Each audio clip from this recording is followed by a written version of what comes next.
সেদিনের ভিডিওগ্রাফ প্রত্যেকে আমি নিচে নামার পরে প্রেস করেছিলেন, প্রেস কনফারেন্সে প্রেসের সাংবাদিকরা ছিলেন, আমার সাথে সিপি ছিল, এবং আমার পরে আবার তার বাবা মাকেও আপনারা জিজ্ঞেস করেছিলেন, সে রেকর্ডও আমাদের কাছে আছে। আমি কি বলেছিলাম তার আগে আপনাদের মনে রাখতে হবে, আমি যেদিন যাই তার আগের দিন রেসিডেন্সিয়াল ডক্টর ফোরাম একটা অফিসিয়াল স্টেটমেন্ট করেছিল। তার 3 নম্বর পয়েন্টে লেখা ছিল adequate compensation to the victim's family। আমি চিঠিটা আপনাদের পড়েও শোনাতে পারি, ভাববেন না আমি এমনি কথা বলি।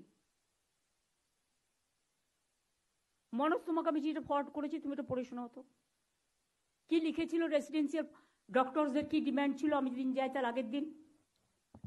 ম্যাডাম, এটা 11 তারিখে চিঠি আছে রেজিডেন্ট ডক্টরস অ্যাসোসিয়েশন তরফ থেকে, অফিসিয়াল স্টেটমেন্ট।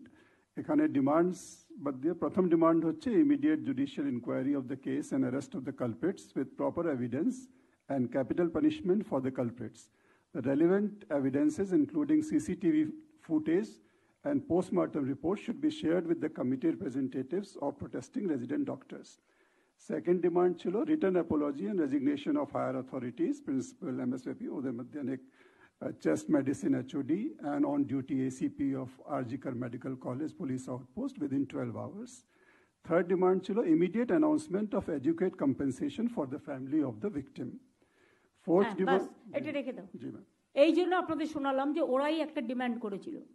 তাছাড়াও গভর্নমেন্টের একটা সুপ্রিম কোর্টেরই নির্দেশ আছে যে এই ধরনের ভিকটিমসদের একটা হেল্প করার, কিন্তু তাও আমি বলিনি। আমি বাবা মাকে যেটা বলেছিলাম অন রেকর্ড, যেটা আমি বাইরেও বলেছিলাম, যে দেখুন মৃত্যুর বিকল্প টাকা হয় না। আপনারা খুবই মর্মাহত, আমরাও মর্মাহত।